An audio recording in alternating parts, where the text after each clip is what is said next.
আসসালামু আলাইকুম সবাইকে নতুন আর একটা ভিডিওতে স্বাগত। কেমন আছেন সবাই? আশা করছি আল্লাহ তাআলার রহমতে সবাই সুস্থ আছেন এবং ভালো আছেন। যারা অসুস্থ কিংবা মেডিকেলে হাসপাতালে অনেক জায়গায় আছে তাদের জন্য দোয়া করি আল্লাহ তাআলা তাদেরকে যেন খুব তাড়াতাড়ি সুস্থ করে দেন। সর্বপ্রথমে তাদের জন্য দোয়া করি যারা ফিলিস্তিনে, গাজায়, বিভিন্ন জায়গায় বর্বরতায়, যুদ্ধে বা ইসরায়েলিদের হামলায় বিভিন্ন আতঙ্কে এবং ভয়ে বা জীবনের আশঙ্কায় রয়েছে। আল্লাহ তাআলা তাদেরকে হেফাজত করুক। আর আল্লাহ তাআলা অবশ্যই ইসরায়েলকে তাদের শাস্তি দিয়ে দিক। তো সবাই কেমন আছেন? আশা করছি আল্লাহ তাআলার রহমতে ভালো আছেন। তো সবথেকে বড় কথা হচ্ছে, আপনি কি গাড়ি কিনতে চান, অটো কিনতে চান? অটো কেনার আগে আপনাকে কিছু কথা শোনার অবশ্যই দরকার আছে। এখন তো মানুষ শুধু এই অটোর পিছনে লেগে পড়ছে, শুধু বলতেছে কিছু না হলেই একটা অটো কিনবে।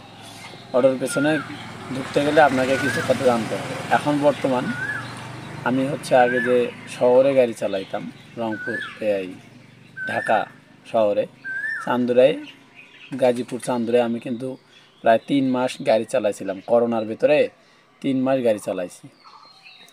তো তখনকার আমার যে অভিজ্ঞতা, সেই অভিজ্ঞতাটা থেকে এই কথাটা আসা। সেটা হচ্ছে কি, ওখানে আপনি ওয়ার্ড ভিত্তিক একটা বাজার থেকে আরেকটা বাজারে গেলেই সংগঠন আছে বা মানে ওদের একটা আছে, অফিস আছে। সেই অফিসের ভেতরে যে কোনো গাড়ি আসলে তাদের যদি লোগো না থাকে, তাদের যদি রেজিস্ট্রেশন নাম্বার না থাকে, তাহলে তারা সেই গাড়িটাকে আটক করে প্রায় 2500, 2000, 3000 টাকা করে জরিমানা করে।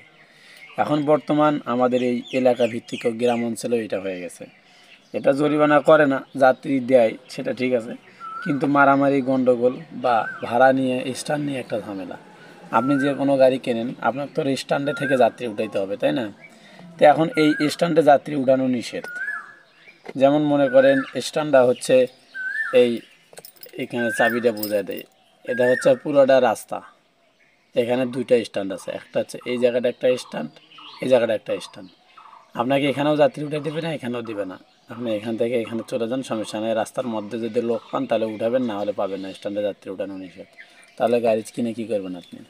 সেই জন্য গাড়ি কেনার আগে অবশ্যই আপনাকে সংগঠনে ঢুকতে হবে, তারপরে আপনি মনে করেন কাজ করতে